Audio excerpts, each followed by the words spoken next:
Hey guys, Brad Scott here. Today we're going to be unboxing the JawJut mudguards for my Tesla Model Y Performance. I actually ordered some other ones from Amazon that I wasn't happy with when we went to install them. They didn't have a very good fit or look to them. And they were also just a stiff plastic material.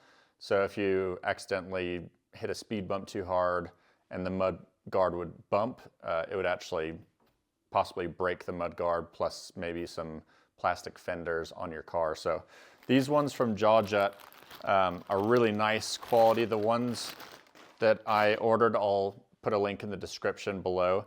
But the reason I ordered these ones is they have a nice flexible rubber material to the bottom. This upper part is a nice, really solid, strong material for the mounting points. So this is the rear mud guard, mud flap. And then there's two of those. And then the front ones are just a really nice, sleek, small mud guard. So one of the main reasons I got these ones over other mud guard competitors is we live in Tahoe. We get a ton of snow in the wintertime. I don't know if you saw it on the news, but last year we got record snowfall. We had just a ridiculous amount of snow. And while it might be okay if it's light snow for other plastic mud guards, we get sometimes what they call Sierra cement, so it's super sloppy, heavy snow. So with this mud guard, it's flexible. So if you get like a really hard chunk of ice that your car is driving by, it's just gonna bounce and flex on this instead of breaking or ripping off your mud guard from your car, causing damage. So that's a huge plus for these JawJut mud guards. So yeah, I think these are gonna work great. Let's go ahead and head over to the garage and install them. So the first thing you wanna do is just turn your steering wheel so you can access the pop rivets that you need to remove to be able to install the mud guard. So we're just gonna turn the wheel to the right. See down there. Give it a little twist, that seems to do the job. Another one right here. Pop it in, twist it. There we go. And I'm just gonna clean this area down a little bit with a little bit of water and a rag before I install them. So I'm just gonna spray it down a little bit. And this is just some like car washing soap, so I'm just gonna clean the area. You don't really have to do this, but I just wanna make sure there's no dirt and grime under the area where we install the mud flap. Okay, so I just need to find the front. This is a rear.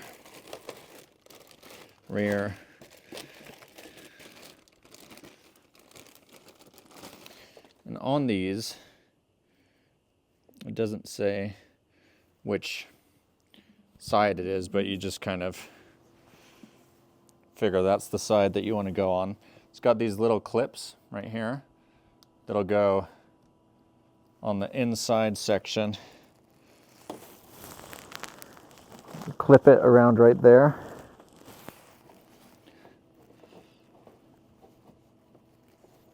Just make sure those clips are inserted in that side and then line it up. So you can either use the original pop rivets that came with it, or you can use the ones that are provided. Let's get two of these out, and then two of the middle sections as well.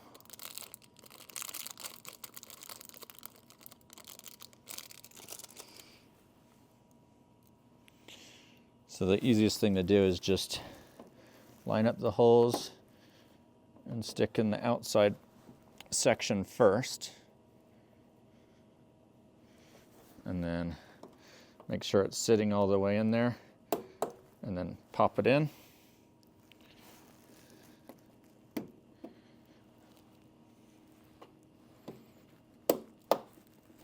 So that's the front installed. Okay, so to remove these pop rivets, I've found that it's easiest to get one of these tiny little screwdrivers, a flathead, and you just find the little notch. There's a little gap in there. You stick it in and just twist. Super nice and easy, looks great. Very easy install for the front ones. So now let's go to the back and show you how to do those ones.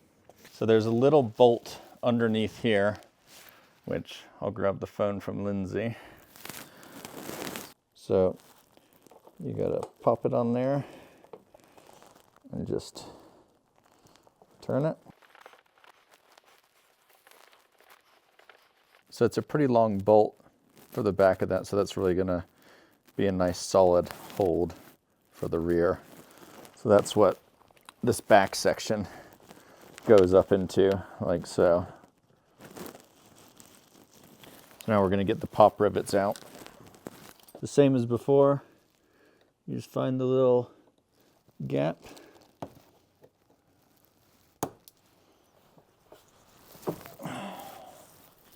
Stuff like this is always a bit of a pain, but gotta do it. This one in the back is a little trickier to get to, but not too bad. Okay. So now, this guy, it has one little clip right here that will go and grip onto the inside of this. So you want to just make sure you get that in properly.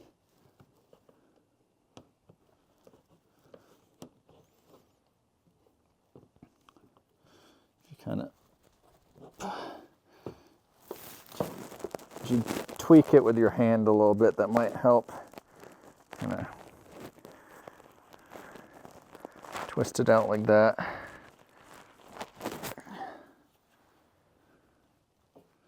It's probably easier if you just find a section where it's sticking out enough. There we go. Okay, so that's it. Caught in there, and then just line up the bottom pop rivets. Yeah, there we go.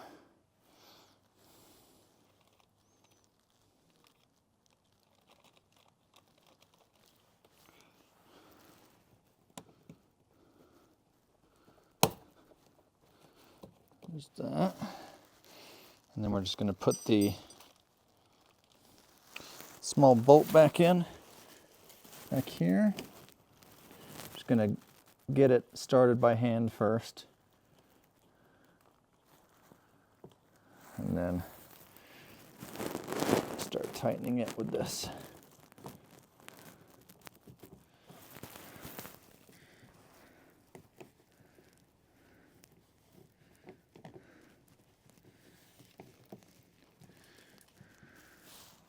Okay, so that's it.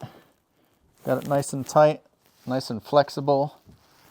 We've got our Tsportline TSS 18-inch wheels and the Wildpeak Falken AT trails for our winter setup. We're all dialed in for winter time now.